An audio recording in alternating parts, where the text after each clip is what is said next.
My feet so fat I can't get into my roller skates. And my neck and chest don't fit anymore. Look at this. It's a stick up. It don't work. I do this at a bank robbery, I look like a fool. Hey, what's up, pups? Welcome to another episode of the Power Up Podcast. This show takes a look at what's happening in pop culture, try to keep ourselves up to date on the news from the wide range of the entertainment field, your animes, your movies, your video games, all that fun stuff, with, again, a goal of keeping us sharp, up to date, and to look at what's good, what's bad, what's ugly, with ultimately reminding people, or at least hopefully reminding people, that we can still find nostalgia from the things we enjoy and that we can work our way back towards being entertained for entertainment's sake, because right now the field is infested with a bunch of garbage. But I think we are getting back to the root of everything, what makes it fun and exciting. And if you enjoy the show, make sure to hit that like and subscribe button. We are on YouTube, Rumble, X, and that's it. I was going to say other stuff, but we're not gaming today. I also do gaming, 8 p.m. Central Time, usually 8 p.m. Central Time all throughout the week. And then over the weekend, like kind of early in the morning, like not early in the morning, early afternoon, like 2 p.m. And then the same time. What up, Komanga? Meatball rules. Yo, Meat Man. Yeah, Meat Juan. Trying to lose some couple pounds so that he can successfully rob a bank if need be and not look like a fool. Gotta love him. But yeah, appreciate the support, the love, and all that. So anything, just give a thumbs up and turn on notifications to get notified, subscribe, follow. And then, of course, if you want to go beyond that, you can always check out your ways to support the show, whether that's through membership tiers, locals, and all that fun stuff. So, got a handful of articles here we'll check out. One of them that I found pretty funny was how we talked about Neil Druckmann and his goal of utilizing intergalactic to pretty much apparently bash Christianity. And Doug TenNapel, who was on the show before, creator of Earthworm Jim, had a really good slap back against that retardedness. So we'll take a look at what he says, and it's pretty solid response. And then amongst other articles. So let's hop into it, shall we? Boop, boop. All right. So starting off, we are here at that park place. And this kind of caught my eye. As we all know, Disney going down the poop chute in terms of bringing out good content. The latest being Snow White, being abysmal. And there's actually another article, but I didn't know how many articles, we would get to today. Yeah. One of the things that I see popping up right now is that pretty much little people are bashing Disney again for utilizing CGI and them trying to cope by saying, oh, it was always planned to be CGI, despite the leaked facts of that terrible live action versions of the dwarfs that weren't even dwarfs at all, But before Disney's sale, George Lucas wrote scripts that would have taken Star Wars in a darker direction with gritty TV show and video games. That caught my eye because, it's always interesting, even with a more upbeat sort of series or not super dark series, to kind of take it that dark direction. You don't have to do it all the time like we see in superheroes and everything, but Star Wars would definitely be a good contender. But before the sale of Lucasfilms to Disney, George Lucas had reportedly created a large number of Star Wars scripts that would have taken the series in a much darker direction. So in the lead up to the purchasing of Lucasfilms by Disney in 2012, fans could sense that something unusual was going on. The Clone Wars was still going strong on Cartoon Network.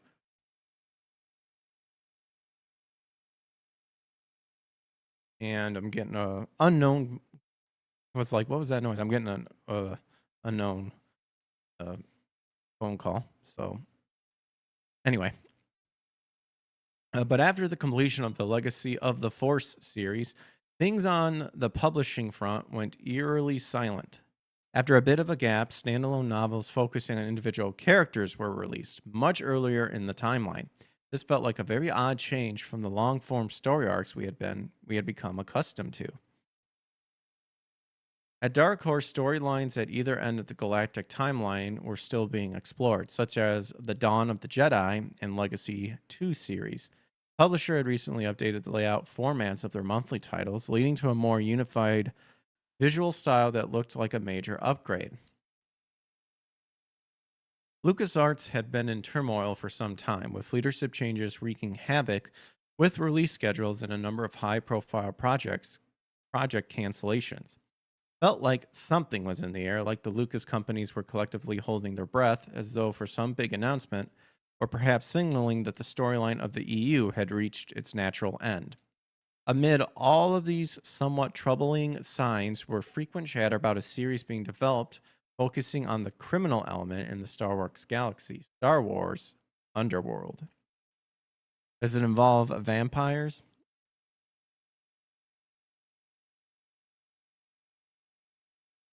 So first announced at Celebration 3 in 2005, it was intended to be a gritty story exploring the seedy underbelly of the criminal elements in Star Wars.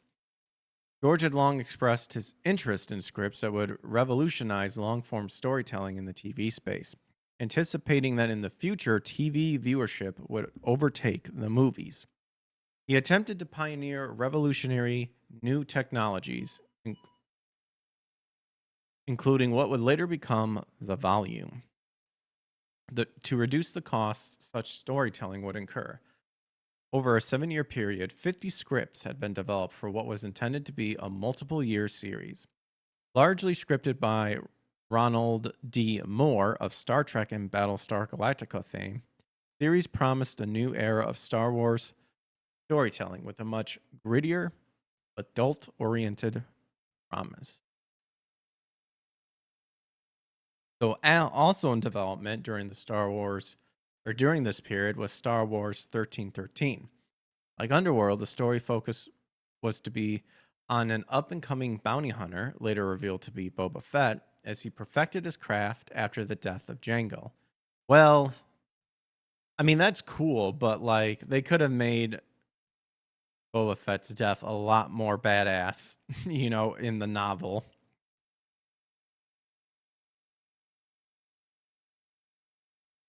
Sorry. Or not in the novel, in the movie. I mean, I guess in the comics, he actually does escape somehow as he's slowly being digested in the Scarlet Pit. But it's been a while. And that's probably not considered canon, or, you know how it is. The fan verse or whatever, non-canonical verse. Excuse me. Now, YouTube channel Young Indie Chroniclers, has published a portion of an interview with Rick McCallum, providing more detail on the lost Star Wars Underworld series. Unfortunately, it seems they were never able to get the budget for the episodes below $40 million per, when a target goal would have been roughly $5 million. Test footage for Star Wars Underworld made its way online a few years ago. Oh, I didn't know that.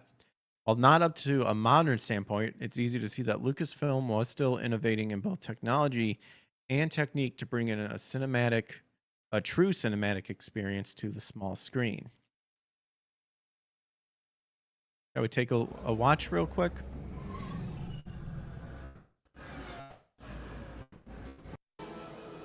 I do some skipping through here.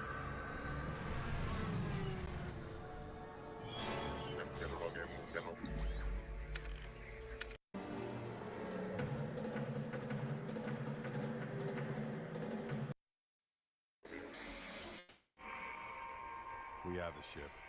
Cruiser class?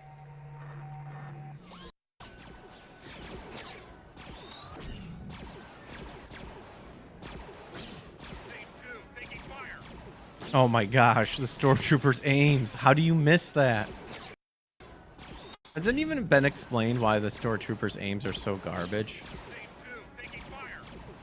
At this point, you just can't blame... Wow, that is ridiculously close. And they clearly did not see that guy do that. Well, there you go. Dude, that aim was terrible.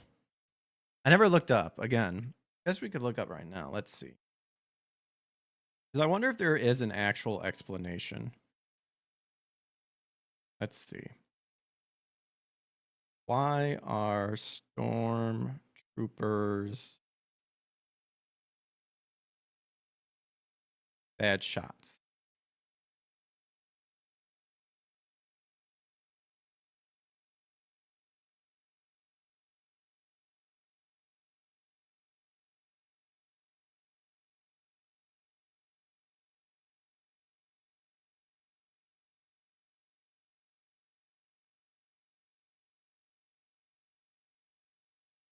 Oh man, this is probably going to be a long answer. Never mind. We'll move on.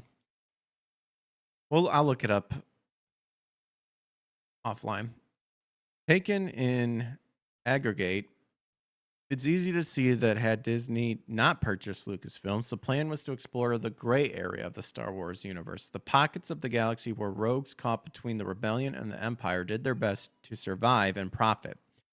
Somewhere locked deep in the vault at Disney, some reported 60 George Lucas Star Wars scripts exist, encompassing 3 episodes. The Eternal Build of Star Wars 1313 and the script treatments for George Lucas's episodes of, what was that, 5, 6, and 7?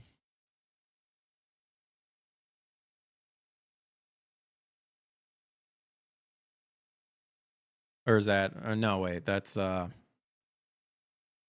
8, 9. Sorry. Man, Roman numerals get me good. Dude, what the hell? With the phone. I'm going to put this on silent. Tired of hearing it.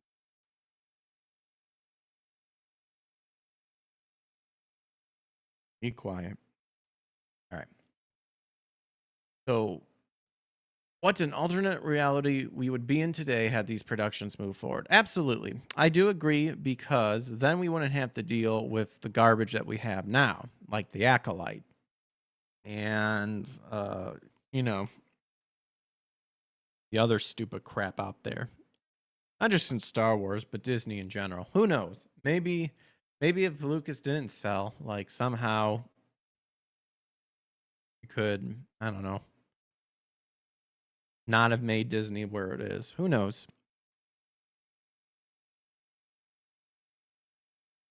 Maybe it could have been an anchor point to not go down the road that it currently is.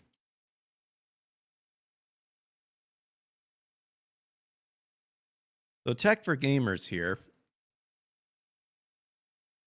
has an article that talks about Xbox's gaming handheld called Project Kennen, and that is to cost between $499 to $599. And it says right here it's partnering with Asus for the handheld. So Microsoft previously mentioned that it aims to merge the best of both PC and Xbox for a handheld starting this year. However, the statement looked confusing since the gaming giant planned to release its handheld alongside next-gen Xbox consoles. While the next-gen consoles might still be far from launch, the Xbox handheld releasing sooner than expected. According to a new report, Project Kennen is being developed in partnership with Asus and is expected to be released this year. With Xbox debut handheld console and an Xbox-friendly ecosystem, the handheld market may change for the better. I don't think Xbox will be one that makes waves in the handheld area. That's always going to be Nintendo at this point, I personally believe. It'll be exciting to see what innovation Microsoft brings to the market. I mean, we're at the point where a lot of handhelds are just a smaller version of your systems. To me, everything is leading to where everything is going to get so small, everything's going to go so digital, it's going to probably go to VR, virtual reality. That's where I think games are starting to go. And a more rapid case personally that I think it should be.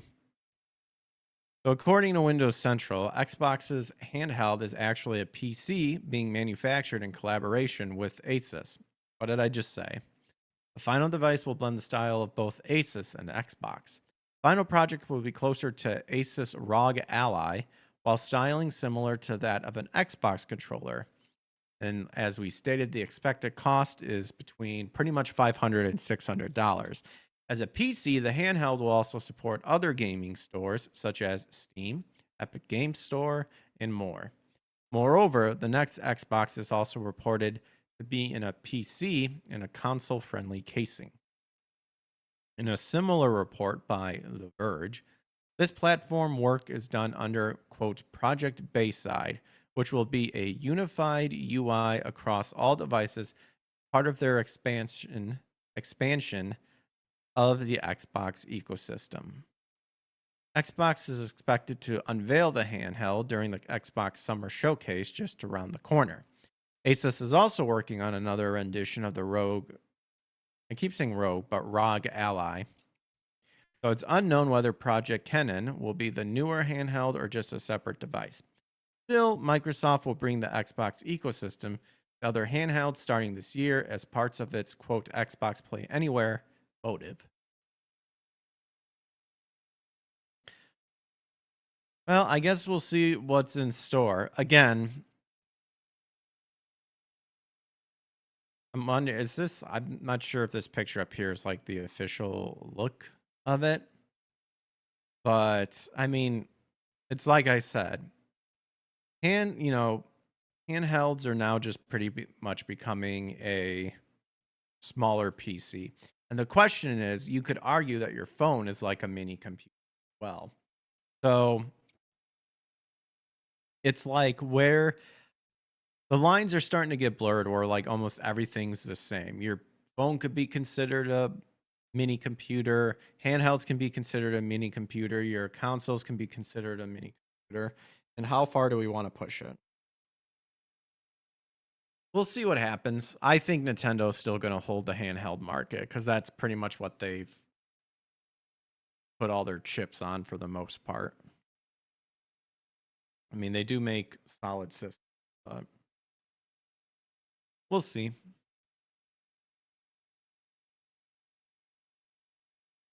So this caught my eye. This comes from Fandom Pulse. Reacher actor explains how Christians are gatekept from Hollywood. Very true. Hollywood hates Christianity. So actor Matthew Marston, who played Stan in Prime Video's Reacher series, explains how Christians are gatekept from Hollywood. In an interview with comedian Chrissy Mayer, I had Chrissy on this show once. Try to get her back on again. On her YouTube channel, Marston shared that when he began putting his Catholic faith center in his life, he started turning down certain roles. He said, I started putting that central in my life, and that meant turning down certain roles, and then you kind of start interrupting your trajectory. If you're not at the level where you don't have to take those roles, right, then that's fine. But if you are at that level that you've got to take the roles, you look at the kind of questionable roles that big actors have done to get, like full frontal nudity. Just nudity, sex scenes, things that are antithetical to your faith. So if you turn around and say, I'm not doing those, then that might be a $25 to $50 million movie that you're going to be the lead in that you're not in anymore. That goes to somebody else. So they take your spot. So now they're going to be in a bigger movie. Well, they're already marketing that movie and you for your next job while it's in the hopper. So you lose momentum, he continued. Then you lose momentum, but also you're not going out. And then all of a sudden they go, hang on a second. You got 4 kids. What's wrong with you? Like literally, what is going on? Might have to watch the full interview because I understand where he's getting at, but I kind of lost like kind of what he's talking about. If he's talking about morals and like the Christian morals, then I understand what he's talking about in terms of not of rejecting roles like what he stated up above. I'm not sure what he's getting at with this last comment though. Like, who's saying, hang on, you've got 4 kids? I don't know. Maybe it explains more. Marston's explanation is not isolated. Fellow Catholic actor Neil McDonough shared that he, quote, lost basically everything when he refused to compromise his faith.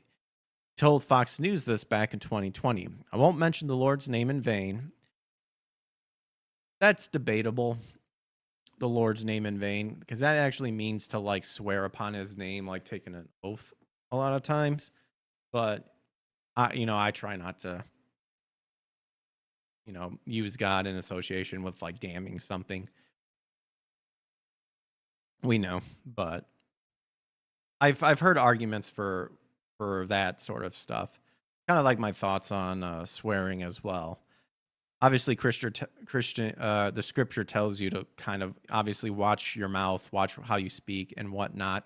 But swearing though, like some of the prophets actually swore. Like Elijah pretty much said that Baal was on the shitter. I believe Solomon says things are like, like piss in the wind, or Solomon or Paul. I kind of have to remember that.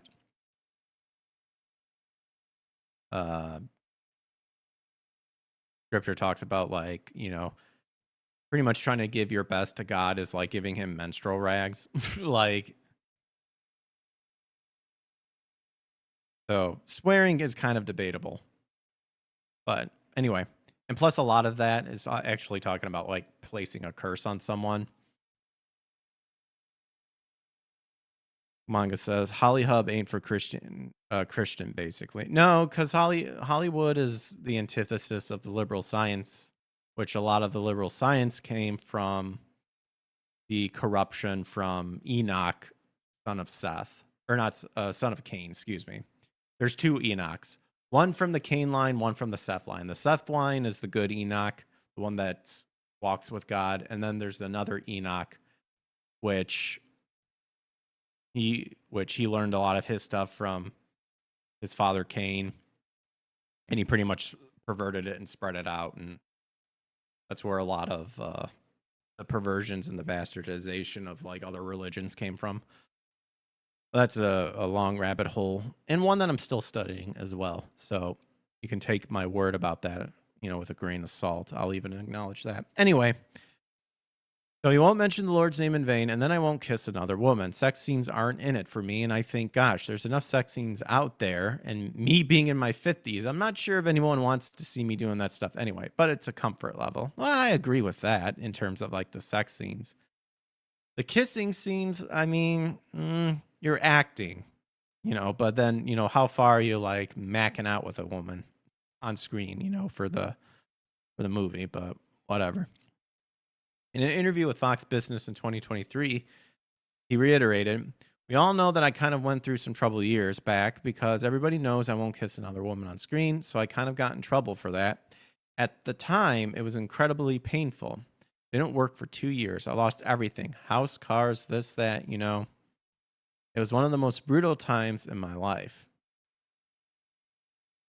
Well, I mean, that's definitely unfortunate, but I mean, again, these actors put so much money into material possessions where, like, how big was your house? Was it a mansion? Did you need to even buy a mansion? Your cars. If it's just you and the family, get a car that fits the family. Just get one. You don't need a bunch of them. But that's kind of ganging up on him. But I get what he's talking about. And I guess here's the view right there. And that's pretty much the article. It didn't really explain how they're gatekeeped, though.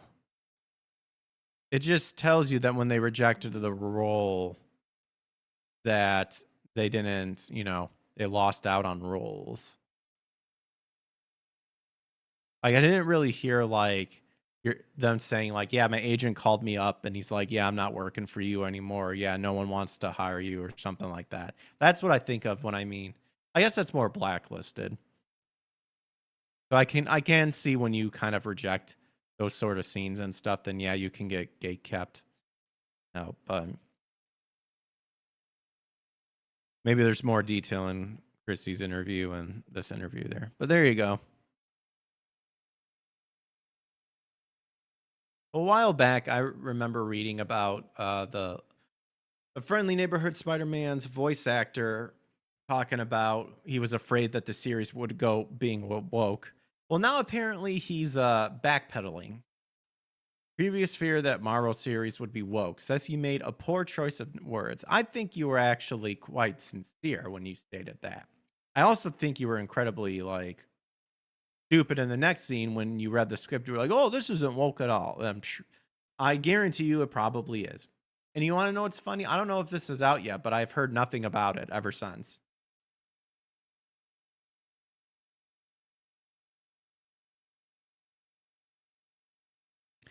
So in the latest round, and this comes from Bounding into Comics, by the way, in the latest round of genuine clarification for corporate mandated mea culpa, Friendly Neighborhood Spider-Man lead voice actor Hudson Thomas says that not only did he make a mistake in identifying the Marvel Studio produced Disney Plus hosted animated series potentially wokeness.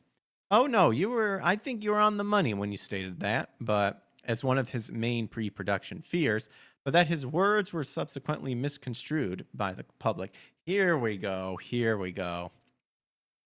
I don't think I was clear enough when I said I was worried about it being woke. What I really meant was like, oh my gosh.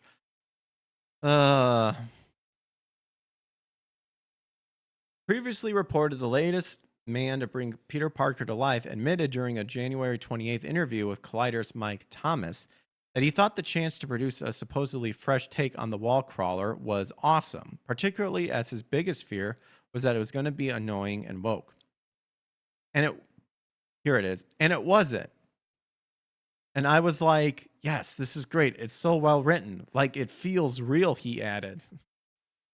This right here tells me that it is 100% woke. I'm the oldest of 5 boys, so I feel like I kind of know what's happening in their lives in high school, and it felt like it was doing it justice. Yeah, right. Wait. This looks terrible. Dude, this looks like garbage. Why does it look so? What is with this? We see this with the X-Men 92, X-Men, what is it? X-Men 92? The new X-Men one.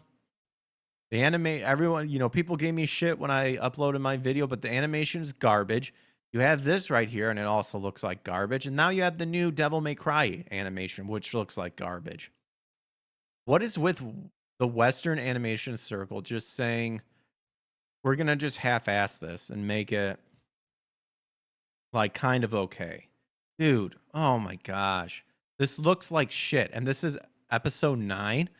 See, this is how like unimpactful this is. I haven't seen anybody talk about this because it probably sucks so much. However, in roughly 5 weeks since his initial comments went viral, its contents met with equal parts applause and disdain for the wider internet. Seems Thomas has had a chance to reflect on his initial comments and now believes that he misspoke when he used the term woke. Now, I call bullshit on this because you had plenty of time to reflect on this when you decided to accept the part or not. And you accepted it. You took that paycheck. So pressed by the situation during a recent interview with noted content creator Juju Raw Hat Goofy Green. Oh gosh, wait a minute. I think I've seen this guy. I think this guy's like a woke weirdo too.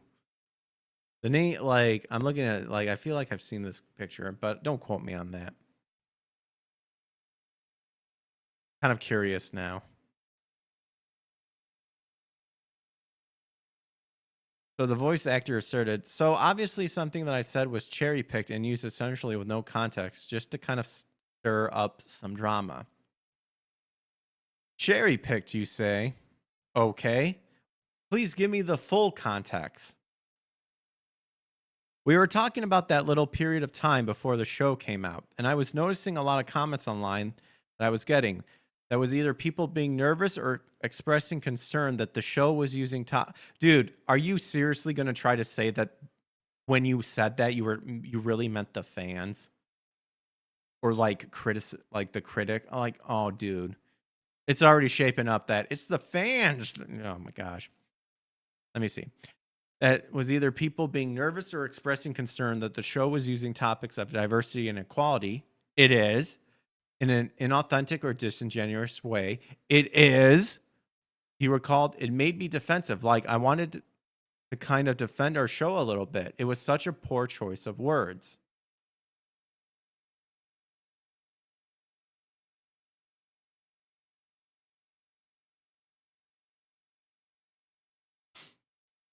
Is he just... Dude, this makes no sense. You said that it was... You were worried about the show being woke. And now you're saying you got upset when people said it's woke. What? Seeking to offer further clarity to his word, Thamus then explained, my point was that our show doesn't have to do that. It doesn't have to pull any tricks, except it literally does. You literally race swapped the Osbournes, you piece of garbage. You took my people, gingers, and race swapped it with black people. Like they do all the fucking time. You lying sack. God. We're not doing any of that stuff. Literally, like green caps. Osborne's a black dude. Doesn't need to be.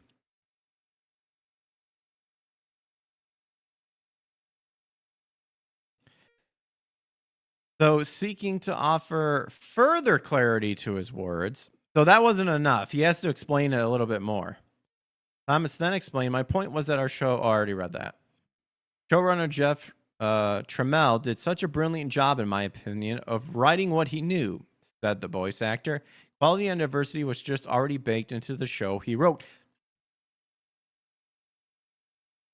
You literally just admitted then that it's woke.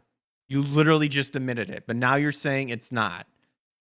What is this guy talking about? And nothing felt forced, I suppose. So I was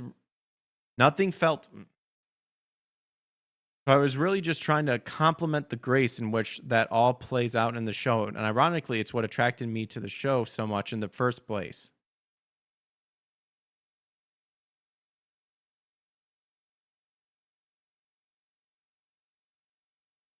Dear Lord, he literally, like, this guy literally just right now rewrote the definition of what he thinks.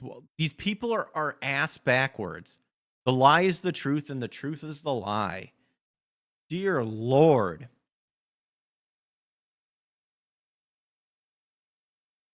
It was already baked into diversity and woke. That's why they made Osborne black. That's not woke.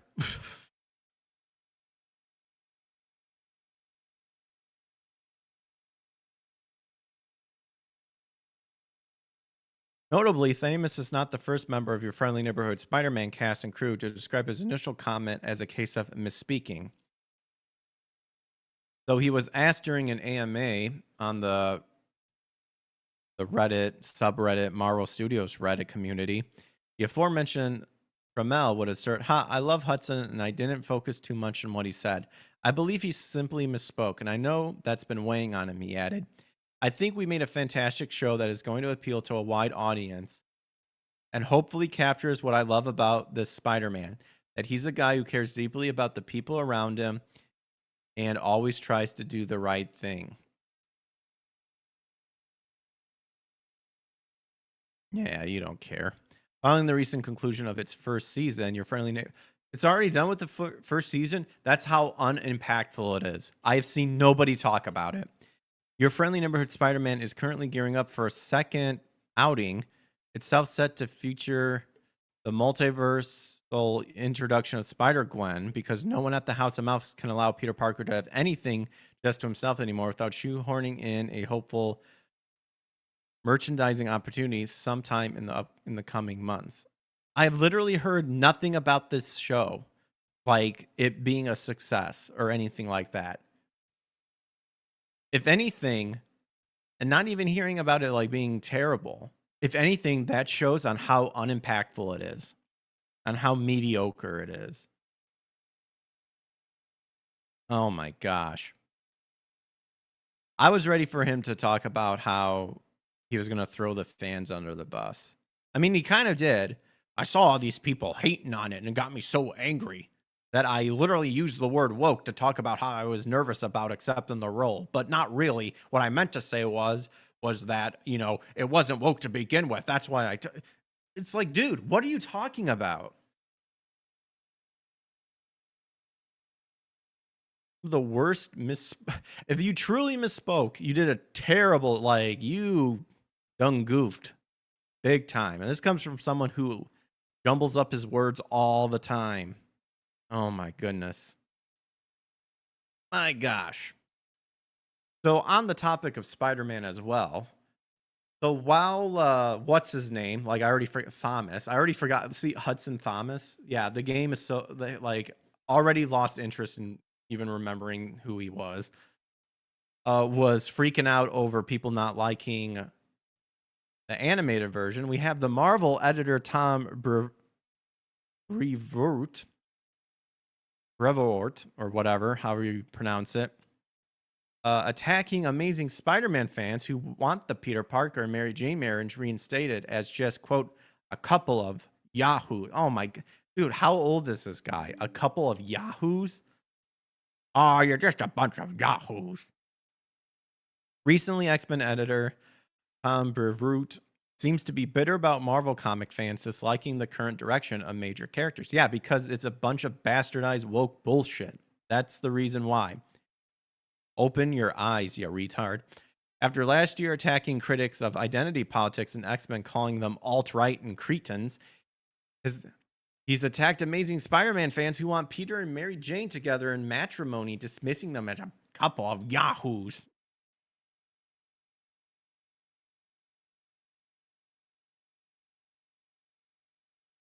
Tom seems to love to battle his line in controversy as the editor of X-Men and longtime Marvel Comics employee.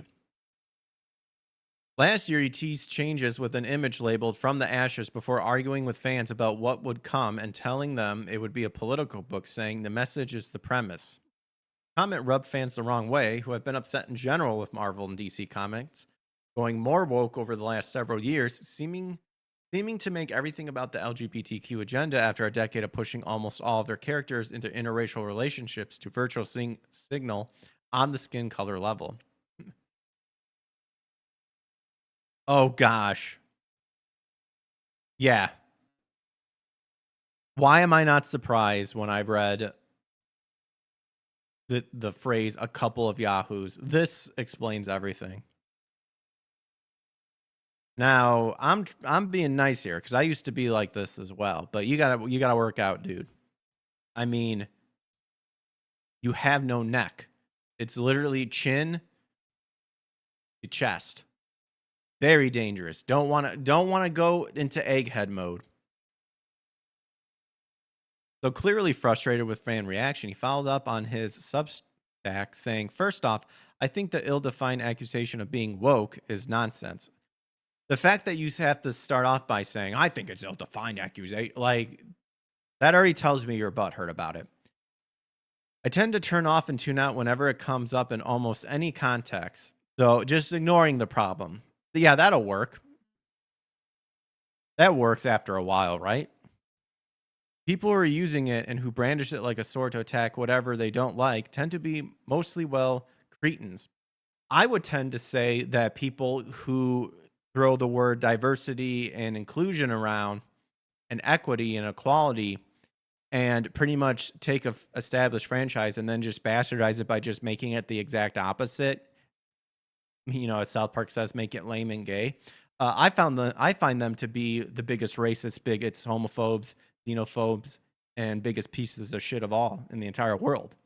Because that means you analyze life, like down to your very core on that, which is literally the definition of racism. Everything you project onto people. even right now. In the same context of him saying people who use woke brandish it like a sword and are ultimately in the end cretins. People who brandish this idea of blah blah blah blah like is a big fat piece of shit. They aren't making a good faith argument. You're honestly not making a good faith argument here, Tubbs. Continued. They've just come up with an all-purpose term. Like, you know how you guys use the term Nazi all the time? An infinitely adaptable scarlet letter that they can then hang on anything they don't like for any reason. That all laid out, I'll tell you what I said previously on social media when a version of this question came up for X-Men. The message is the concept. Towards the end of last year, he pushed back on a fan concerned about negative sales trends for comics, something that has objectively been happening for years and causing many shops to go out of business because the companies don't provide content the customers want. Manga says, Tom looks like a beta cuck. He really does. Again, not trying to bash the dude, but he needs to, I don't know, hit the gym a little bit. Go on keto, man. Keto will help you lose that fat fucking chin.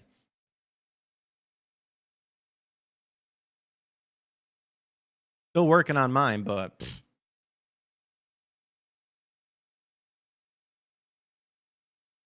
he wrote, whenever one of these alternative universes sparks some momentary heat, there are always some fans like yourselves that ask this question. Vic? I don't know what that means. Does that mean like he was saying some other stuff and they just took it out because it wasn't necessary? But the obvious answer is no, of course not. For one thing, there's absolutely nothing wrong with the way the mainstream Marvel and DC books are selling. There's nothing wrong, he says. No, literally, Frank Drebin with the fireworks shooting off in the background, the house is on fire. Nothing to see here, folks. Literally losing money. Oh my gosh. Ugh. Now with a new blog, he responds to a reader with more tone-deaf statements showing he doesn't care what the fans think whatsoever.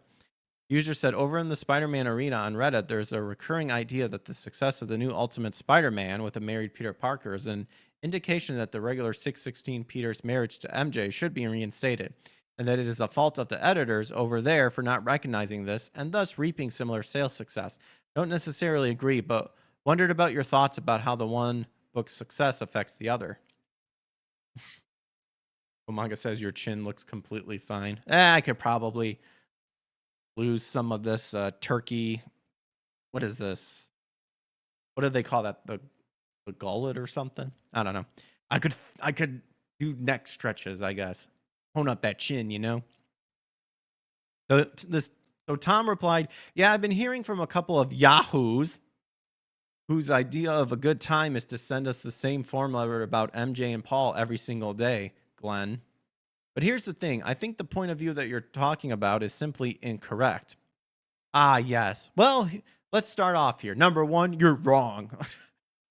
First off, the difference in sales between Ultimate Spider-Man and Amazing Spider-Man is relatively slim. Not like Ultimate is doing twice or three times the business or anything. And secondly, I don't think that the success of Ultimate at the moment is just down to Peter and MJ being married within it. I think it has a lot more to do with the quality of work that Jonathan Hickman and Marco Checchetto are producing. So I get that people who want Pete and MJ back together are, of course, going to point to that series. But the truth is that it doesn't really make a convincing argument to me at all. I've been around this particular sort of block too many times over the years to mistake the signals. Well, you must be on retard street, because the fact is you simply, first you say this is just signals, and then you up here say, there's absolutely nothing wrong with the way the mainstream Marvel and DC books are selling. Nothing wrong that we're losing money. So, I mean, the self-awareness below. I don't even know what I'm trying to say, but I think you get what I'm trying to get at. Oh my goodness gracious. The idea that the people who want Peter Parker and Jane married in regular continuity is a, quote, a couple of yahoos is insulting to comic book readers and is a complete mischaracterization of the room. Yes, Ultimate Spider-Man sold on the premise that there was a marriage and family, giving readers what they wanted after decades of refusing to do so. It's interesting to point out that as the book has gotten into the tens of issues, that Ultimate Spider-Man is no longer selling double or triple what Amazing Spider-Man was. It was the excitement for the Ultimate Universe is wearing off, and even the prospect of a Spider-Man marriage couldn't retain the level of interest in comic shops for very long. Readers at this point understand that everything gets reset. Nothing matters to continuity. And eventually these sidelines like the Ultimate Marvel Universe get canceled, making it difficult to be a fan of any of these properties because of the way there's no purpose to the storytelling. Yeah, because they'll just bastardize it. See, this is why the ultimate, like the infinite timelines, time travel, all this stuff. This is why these people love latching onto franchises that use that, because then they can just make whatever bastardized version they want and then just plug their ears and just say, no, no, no, no, no. Like my version's just fine. It's just another version, with the ultimate goal of hoping that future generations will tip their hat towards their version for being the origin of everything. Like, this is all crystal clear. And these retards just act like, oh, nothing's happening, as the money just goes, like this fuck. Going a little hard on the personal attacks on the guy. Probably shouldn't, but it's amazing. It's just hilarious.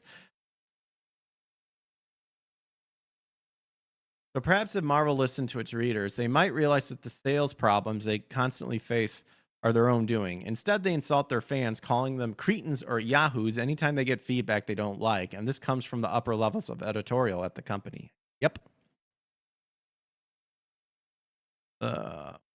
And then it pretty much comments like, pretty much how is Marvel Comics in business when this Tom guy is like at the top and treating literally the people that keep their business alive like idiots. My goodness gracious. Well, there you go. Hilarious.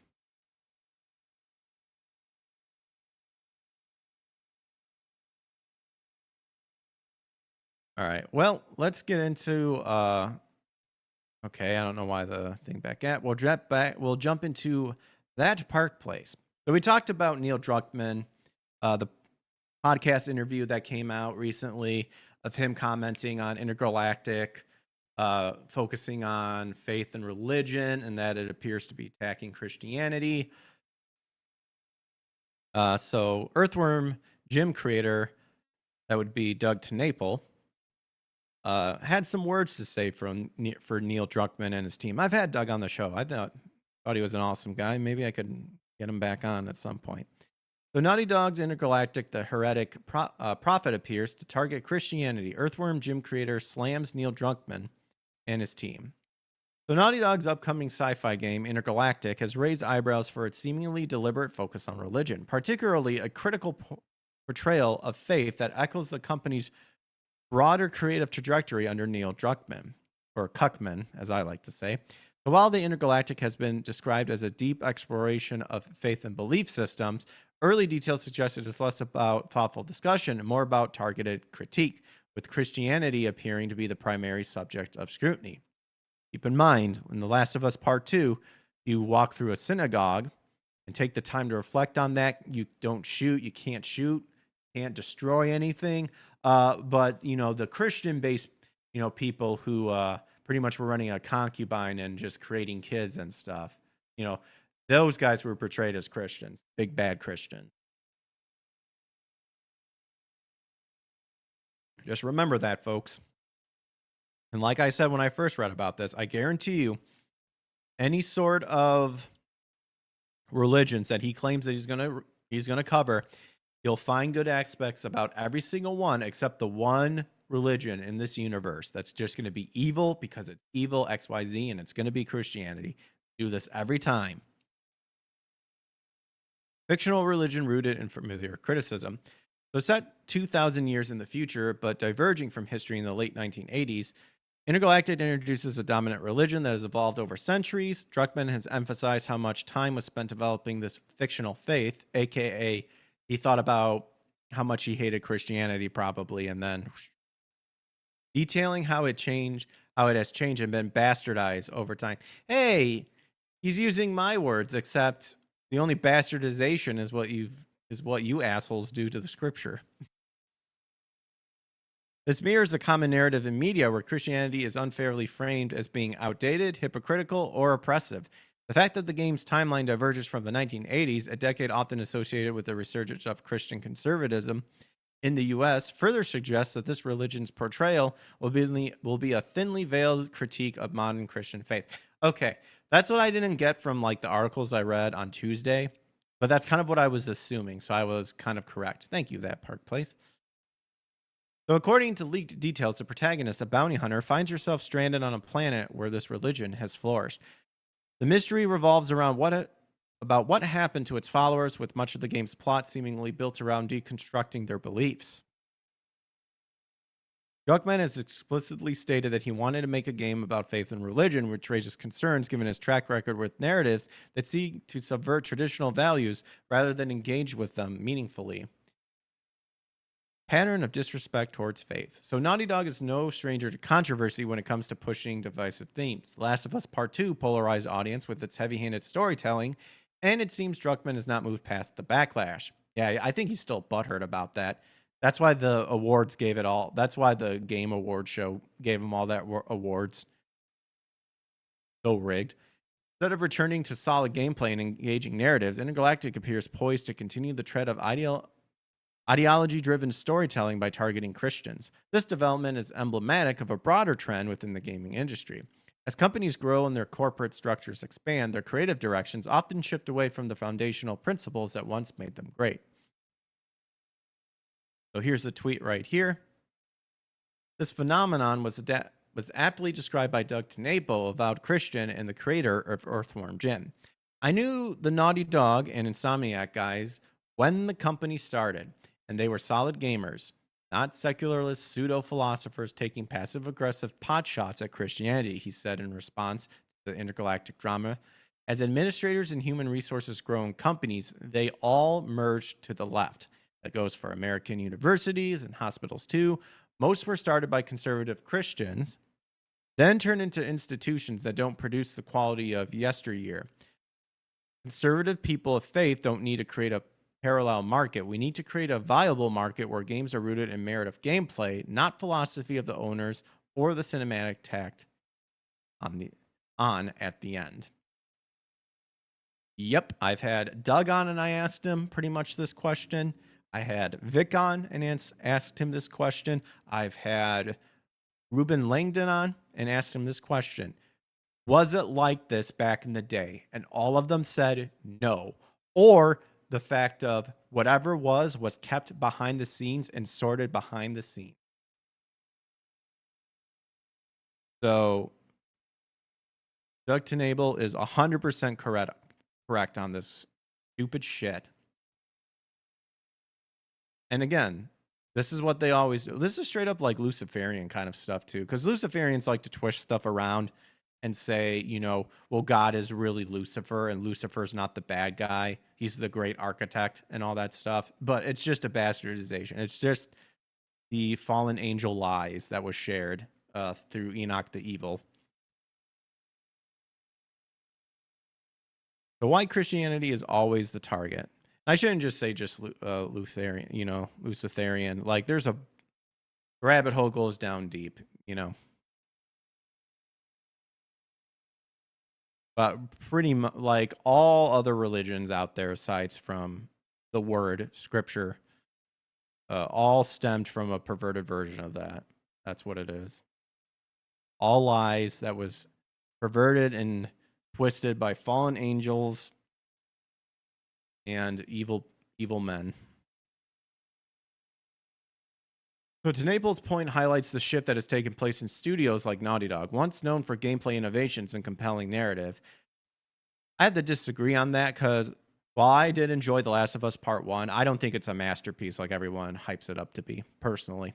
The company now seems more invested in using its platform to push an agenda. Oh, you think that Democrat, like, 1960s PSA announcement back in The Last of Us Part 2 where Ellie and her girlfriend make out in that weed house? You don't think that was pushing an agenda? Intergalactic is just the latest example of the shift with its focus on faith, likely to alienate a significant portion of the audience. I think its focus on faith is going to be a bastardized. It's going to be a bastardized version of it, and again, it's going to secretly and subliminally paint Christianity as the bad, wrong religion. How it always happens.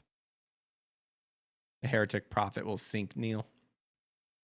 Why Christianity is always the target. A key issue raised by critics of Intergalactic is why Christianity is so frequently the subject of scrutiny in media while other religions remain untouched. Because every religion out there has some sort of, if you do XYZ, you'll be forgiven. You got to do these things, you got to do X, you got to do Y, you got to do all this stuff. You got to achieve nirvana, you got to make a trip back to Mecca or whatever.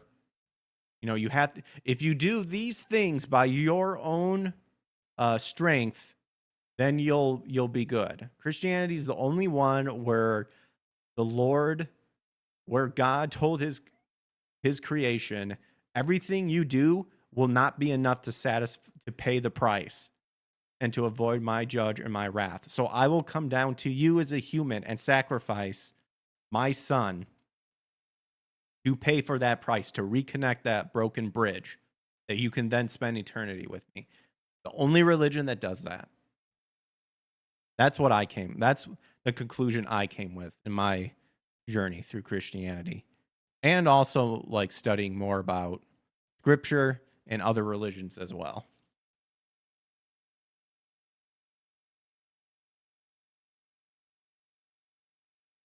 I'm not talking about the law and the covenant that was given out to people. I'm talking about every God out there is capricious in some way. The God from the Bible is not.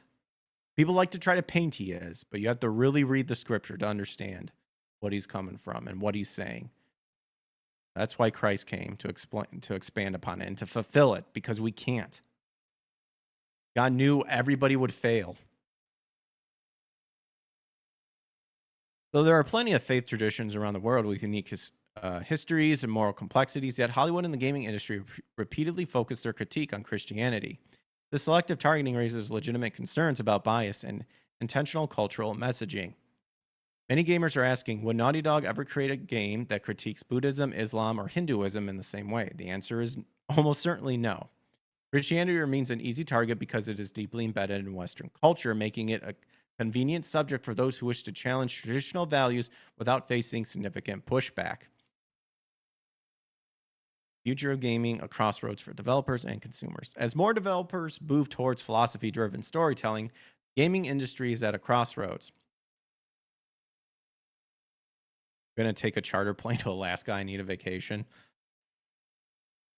Consumers are growing tired of narratives that prioritize messaging over entertainment. Games should be engaging and fun, not platforms for ideological lectures. Naughty Dog was once at the forefront of game excellence, but with Intergalactic, it appears the studio is more concerned with making statements against Christianity than making great games. The challenge now falls to players and creators alike. As TenNapel suggests, the solution is not to just create alternative markets, but to ensure that quality gaming experience take priority over ideological agendas. And that's the thing. And that's the thing that I hope that with this show, I try to at least point back to, is it wasn't like this in the past. And this came from both sides too. Because I'm one of the people that thought the Satanic Panic was retarded as hell, because a lot of people don't know what they were talking about. A lot of people assumed that because that because there was Gnostic and occult themes inside of it, that inherently made it that way.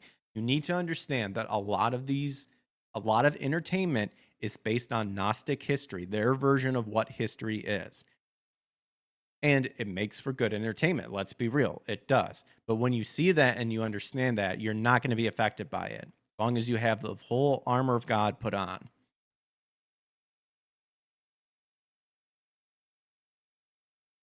Because what they tell you is their history. And it is actually what happened. It's just a perverted version of what happened.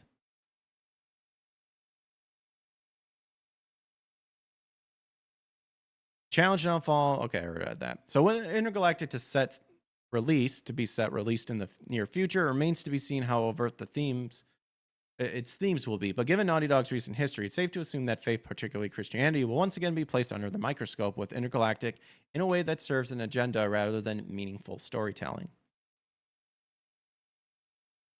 And keep in mind, too, if it is going to be bashing Christianity, I guarantee you that a lot of these people probably didn't read the Bible, or they read like either a progressive version of the Bible, or they didn't really analyze it thoroughly. Like, you have to read it over and over and over again.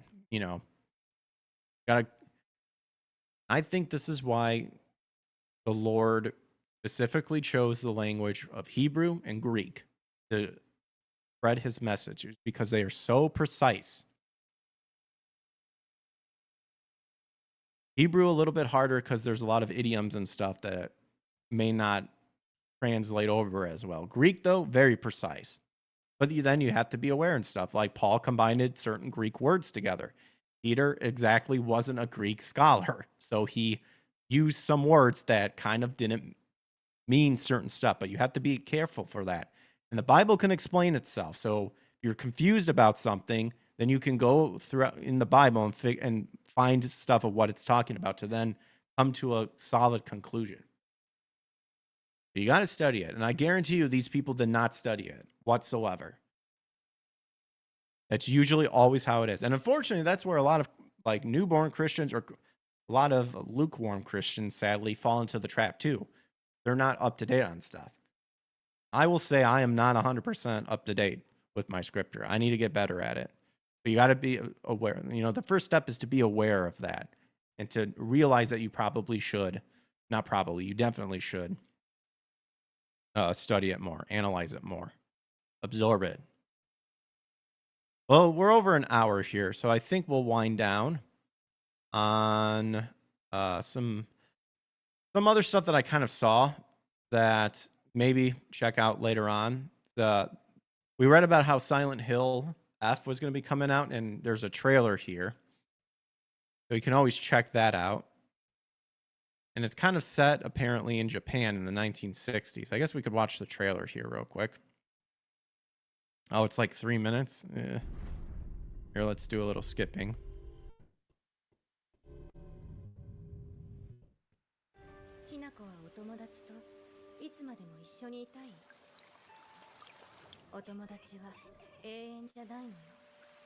Friends don't last forever. They will betray you eventually.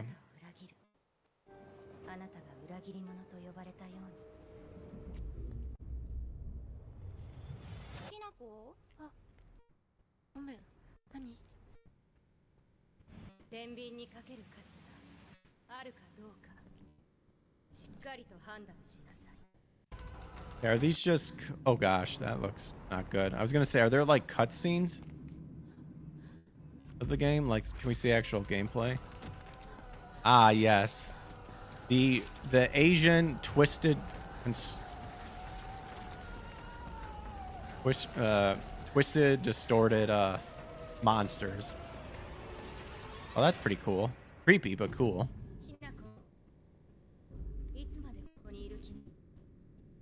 How much longer will you stay in Silent Hill, girl?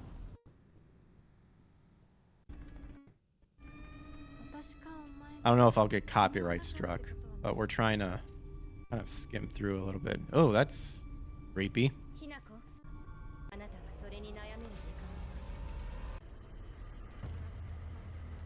Ew.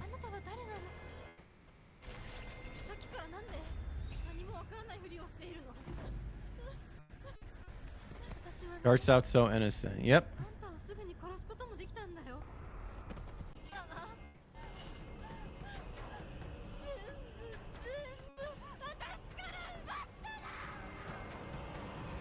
Interesting.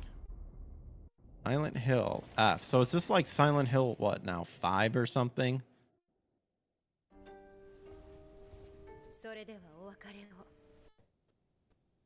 Oh gosh. Now say your... Oh geez.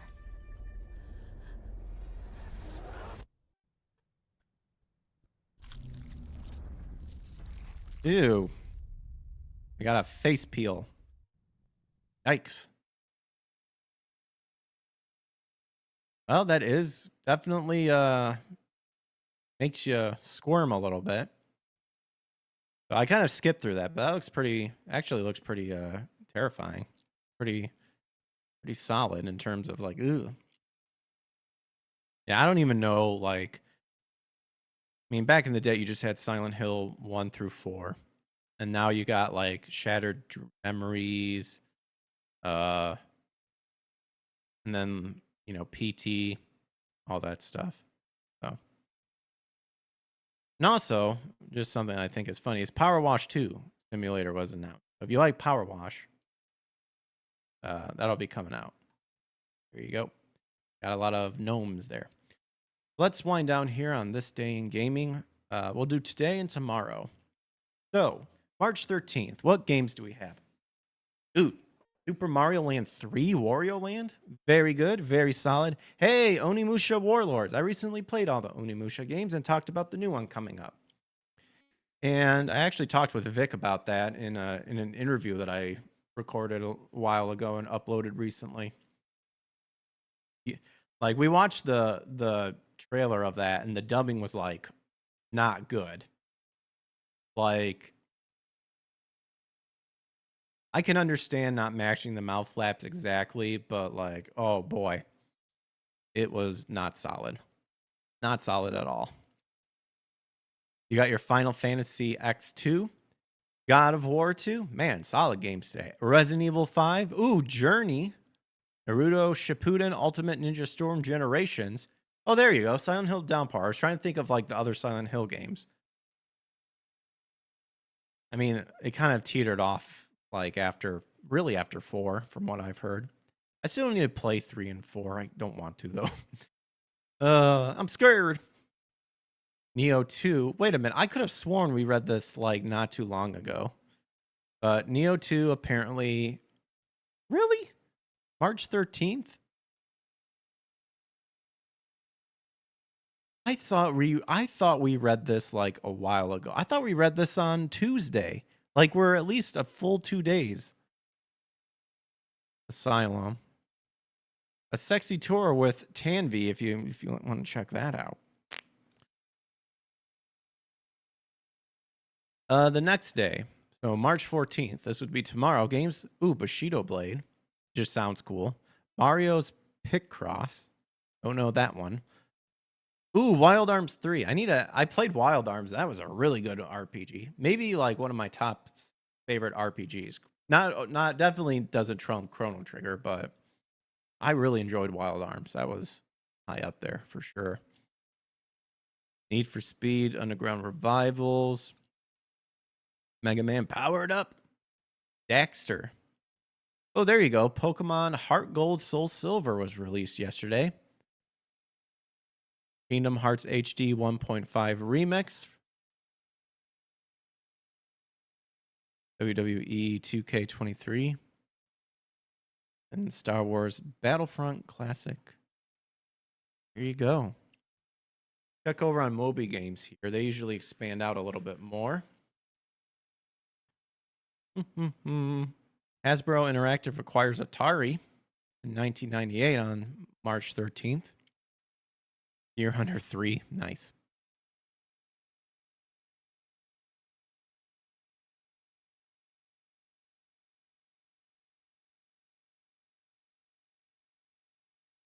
Resident Evil 5, like we said.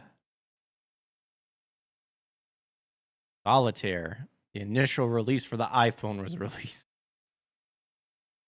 2012.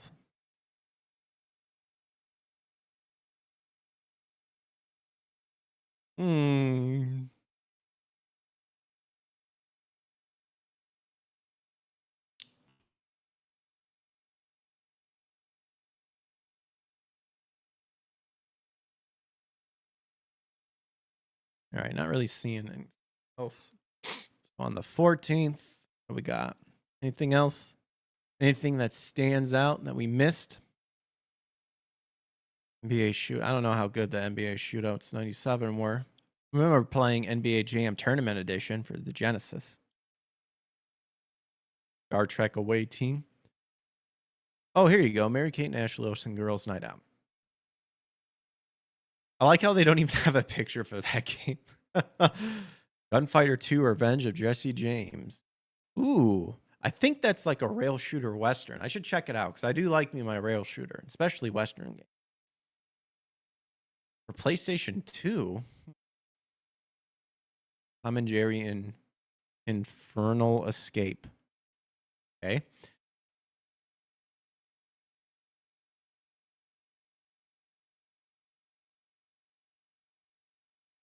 Okay. But I have a sneaking feeling that we're kind of going to go on the drop off here because I'm not really seeing anything else that catches my eye in terms of something that is interesting. Metal Slug Infinity. I do like the Metal Slug games. They're pretty fun, but I only played like the arcade classics. All right, there you go. All right, pups. Well, that was it for the show today. So I hope you guys enjoyed it. Make sure to like and subscribe on notifications to get notified when I go live again. We'll be online tomorrow doing some more gaming. Onimusha. Ooh. Farah is playing the Minish Cap. We'll raid her over on YouTube. And then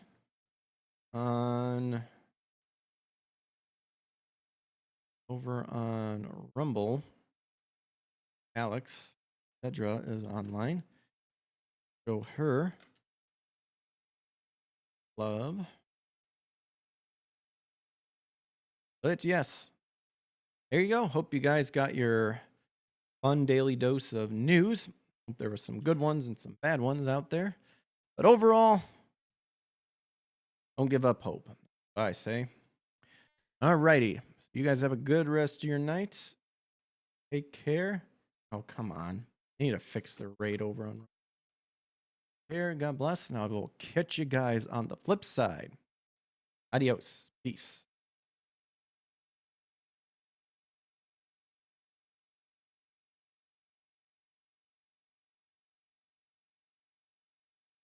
I am 30 or 40 years old and I do not need this.